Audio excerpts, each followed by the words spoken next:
thousands of years before humans knew the word bacteria, before the invention of the microscope.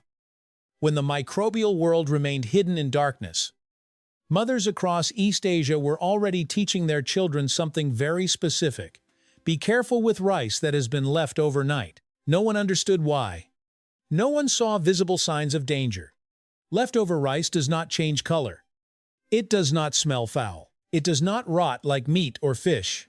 And yet, somehow, generations of lived experience had recognized that something silent lingered within those grains. This knowledge was never written in textbooks. It was inscribed in the cost of countless mistakes. Children who suddenly developed high fevers, families overcome by vomiting after dinner. Oral stories passed down across centuries. Persistent and cautionary. Today, we use terms like Bacillus cereus. We explain mechanisms through microbiological models. We rely on HACCP food safety standards to establish formal rules. But long before scientific terminology existed, our ancestors had already developed a survival instinct.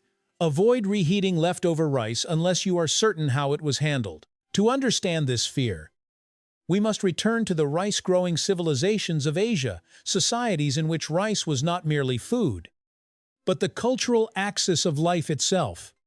Millions of households cooked rice daily. There were no refrigerators, no microbiology, only observation. And they noticed something consistent. Rice left sitting too long caused food poisoning more often than many other foods. In tropical and humid climates, microorganisms multiply far more rapidly than in temperate regions. Ancient people did not know the danger zone between 560 degrees Celsius, but they knew something practical. Freshly cooked rice was safe. Rice left cooling in the pot overnight carried risk. What is remarkable is how different cultures independently discovered survival strategies. They used strong spices such as onion, garlic, turmeric, and ginger, ingredients rich in sulfur compounds and polyphenols with antimicrobial properties. They mixed rice with salt or vinegar, creating osmotic barriers that slowed bacterial growth. They fermented leftover rice into new dishes, using organic acids and low pH as biological defenses. They did not know the names of toxins. They did not understand the cyclic peptide structure of cerulide. But they observed, experimented, failed, and passed on a principle: rice left overnight must be transformed or protected. Otherwise, it may cause harm. They did not call this science, but in truth, it was one of the earliest forms of applied science, the science of collective instinct. Why is spoiled rice harder to detect than spoiled meat? In nature, protein decomposition produces distinctive odors: hydrogen sulfide, ammonia, thiols. Spoiled meat emits warning signals. Smell becomes a biological alarm system, guiding humans away from danger. Rice is different. Rice is composed almost entirely of carbohydrates. When contaminated with Bacillus cereus, it remains odorless, colorless, and visually unchanged. That is precisely what makes it dangerous. Bacillus cereus rarely destroys the physical structure of rice. It does not make it slimy. It does not discolor it like mold. It does not generate the pungent smells associated with protein decay. Everything happens at the molecular level. Spores germinate. Bacteria multiply.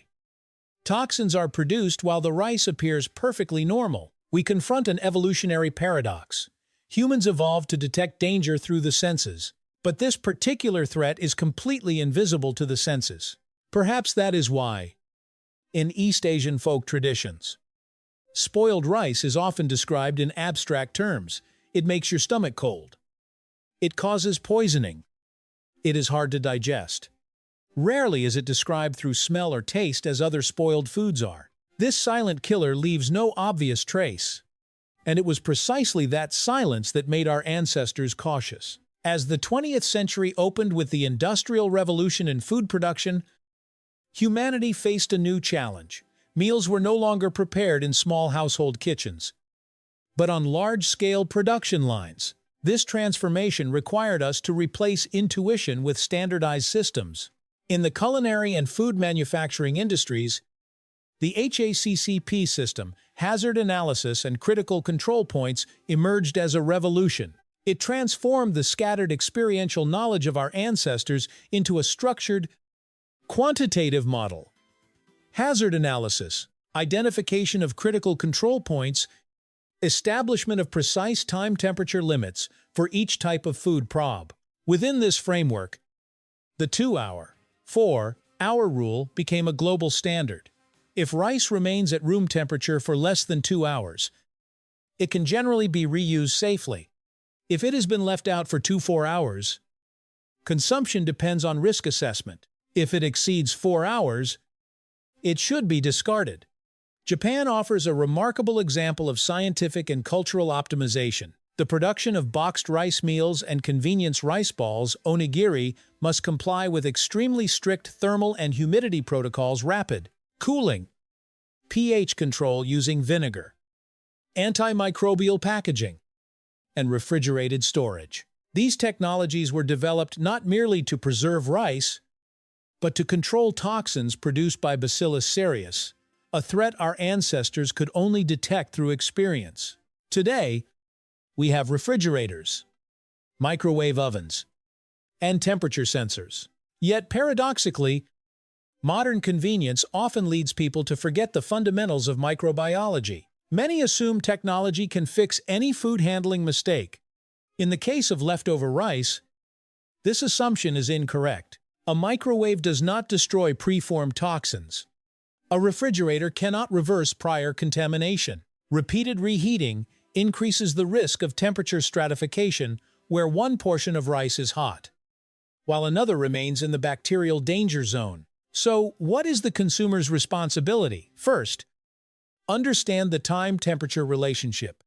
Rice should be cooled rapidly within 1 hour. Spreading it on a shallow tray reduces thermal entropy and accelerates heat dissipation, almost like stretching time, so bacteria cannot awaken and multiply. Second, store it properly. Once cooled, rice should be kept below 5 degrees Celsius. At this temperature, bacterial metabolism slows to a near minimal state. Third, reheat only once. Repeated reheating repeatedly brings rice back into the temperature range that encourages bacterial germination. Fourth, recognize that fear is unnecessary, but respect for biological laws is essential. Leftover rice is not inherently toxic. It becomes dangerous only when the temperature-time principles are ignored. Science gives us the language to describe what our ancestors once understood intuitively. Now, we bear the responsibility of transforming that knowledge into practice. In the story of leftover rice, past and present meet at a single point: respect for the smallest forms of life around us. Our ancestors relied on experience to sense danger. We rely on science to understand its mechanism. When we realize that leftover rice is not a curse, but rather an interaction between bacteria, temperature, and time, fear gives way to awareness, and awareness empowers action.